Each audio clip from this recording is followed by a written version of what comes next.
Hello বন্ধুরা, কেমন আছো সবাই? তো উইন্ডোজ থেকে আপকামিং তাদের দুটো সিনেমার অ্যানাউন্সমেন্ট হয়ে গেছে। কিছুদিন আগে তারা ভানুপ্রিয়া ভূতের হোটেল, যেটা অরিত্রদা ডিরেকশন দেবে, সেটা ক্রিসমাসে মুক্তি পাবে, বড়দিনে মুক্তি পাবে, সেটার অ্যানাউন্সমেন্ট তারা করেছে, ভানুপ্রিয়া ভূতের হোটেল। এবং রক্তবীজ 2 সেটা এবছর পুজোতেই আসতে চলেছে। মানে রক্তবীজ এসেছিলো 2023 সালের পুজোতে, তো জাস্ট 2 বছরের গ্যাপে তারা সিকুয়েল নিয়ে আসছে এবং নন্দিতা রায়, শিবুদা দুজনে মিলে সেটা ডিরেকশন দিচ্ছে। তো এবার ভানুপ্রিয়ার ভূতের হোটেল, মনে হচ্ছে গল্পটা খুব ভালো হবে। একটা হোটেলকে কেন্দ্র করে সেখানে হয়তো প্রচুর চরিত্র থাকবে এবং এমন হতে পারে যে সমস্ত চরিত্রগুলোই হয়তো ভূত, এটা হতে পারে। এবং অন্যদিকে রক্তবীজ 2, অঙ্কুশদার যে ক্যারেক্টারটা আছে, যেটাকে রক্তবীজ 1-এর শেষে একদম রিভিলেশন দেওয়া হয়, হয়তো সেই ক্যারেক্টারটাকে এবার আমরা তার কার্যকলাপ হয়তো আমরা তার দেখতে পারবো, তার হয়তো একটা ব্যাক স্টোরিও আমরা দেখতে পারবো, হয়তো অঙ্কুশদাকেই কাস্ট করা হবে রক্তবীজ 2-তে। এছাড়া মিমি, আবিরদা, তারা তাদের রোলগুলো হয়তো রিপ্রাইজ করবে। তো উইন্ডোজ নিয়ে কিন্তু সত্যি মানে উইন্ডোজের অ্যানাউন্সমেন্টগুলো এখন এমন হচ্ছে, উইন্ডোজ নিজেকে পুরো ভেঙে চুরে চেষ্টা করছে। তাদের লাস্ট সিনেমা বহুরূপী, তো কী বলবো আর কি, বিশাল কালেকশন করেছে। খুব ভালো লাগলো যে একই বছরে যেখানে আমাদের বহুরূপীও বিশাল বড় একটা কালেকশন করলো, অপরদিকে দেবদার হাউস থেকে খাদানও বিশাল বড় একটা কালেকশন করলো। তো এক বছরে এরকম দুটো বড় কালেকশন ইন্ডাস্ট্রি গ্রোর ক্ষেত্রে কিন্তু খুব খুব খুব দরকার। এই নাম্বারটা আরও বাড়াতে হবে এবং আরও উইন্ডো, আরও দরজা যেদিকে আছে ইনকামের, সেই জায়গাগুলো খুলতে হবে।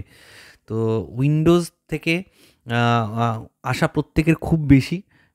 এবং উইন্ডোজ যেহেতু তাদের একটা সিনেমার সাথে আরেকটা সিনেমার কোনো ম্যাচ রাখার চেষ্টা করছে না, মানে তারা বিভিন্ন ধরনের অডিয়েন্সকে ক্যাটার করার চেষ্টা করছে, এটা হয়তো ইন ফিউচার তাদেরকে সত্যিই একটা মানে বুস্ট দেবে। এবং তারা যদি মানে হয়তো সেই দিনটা বেশি দিন দূরে নয় যে তাদের সিনেমাগুলো হয়তো মানে ন্যাশনাল যে প্লেক্সগুলো আছে হয়তো ন্যাশনাল লেভেলেও রিলিজ দেওয়া হবে, মানে একসাথে সব রিলিজ দেওয়া হবে বড় করে, যেরকম একটা গ্র্যান্ড রিলিজ হয়। কারণ তাদের কিন্তু কানেকশন খুব ভালো। তাদের যে গানের রাইটস বলো, তাদের নেক্সট এক দুটো সিনেমার গানের রাইটস আগে থেকেই বিক্রি হয়ে রয়েছে।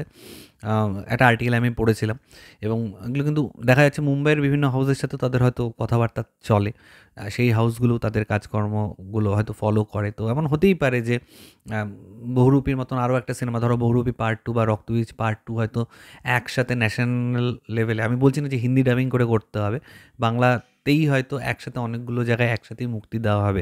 তাহলে একটা গ্র্যান্ড ব্যাপারও থাকে যে ওয়েস্ট বেঙ্গলে এইসব জায়গায়, মহারাষ্ট্রতে এইসব জায়গায়, সাউথে ধরো হায়দ্রাবাদে এই জায়গায় একসাথে একটা বড় পোস্টার হলে, যে একসাথে যেরকম সাউথের সিনেমা হয় বিভিন্ন স্টেটে একসাথে রিলিজ করে, সেরকম বাংলা সিনেমাগুলো যদি একসাথে বিভিন্ন স্টেটে রিলিজ করে তাহলে একটা গ্র্যান্ড রিলিজ টাইপের কিন্তু হবে।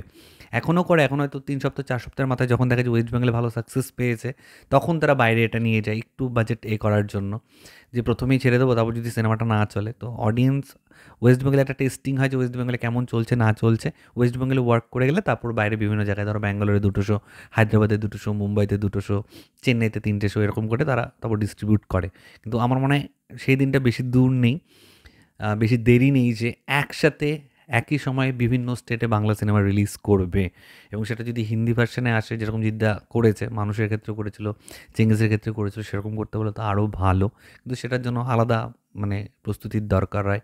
একটা বড় মার্কেটকে টার্গেট করছো, এরকম বড় প্রিপারেশন নিয়েও তোমাকে নামতে হয়, অনেক ব্যাপার আছে, ইনভেস্টমেন্টও প্রচুর বেড়ে যায় সেক্ষেত্রে। তো এটাই তোমার সাথে শেয়ার করার ছিল উইন্ডোজের আপকামিং দুটো সিনেমা, রক্তবীজ 2 এবং ভানুপ্রিয়া ভূতের হোটেল। তোমরা কে কতটা এক্সাইটেড সেটা নিয়ে কিন্তু প্লিজ নিচে কমেন্ট করে জানাও। এবং আমার ভিডিওটা ভালো লেগে থাকলে লাইক কমেন্টটা শেখাতে একদম ভুলবে না। চ্যানেলটাকে যারা প্রথমবার দেখছো, নিচে যে রেড সাবস্ক্রাইব বাটনটা আছে সেখানে ক্লিক করানোর পাশে একটা বেল আইকন আছে, সেখানে ক্লিক করে অল অপশনে ক্লিক করে নাও। ঠিক আছে বন্ধুরা, ভালো থেকো সবাই, সাবধানে থেকো সবাই, love you all, take care.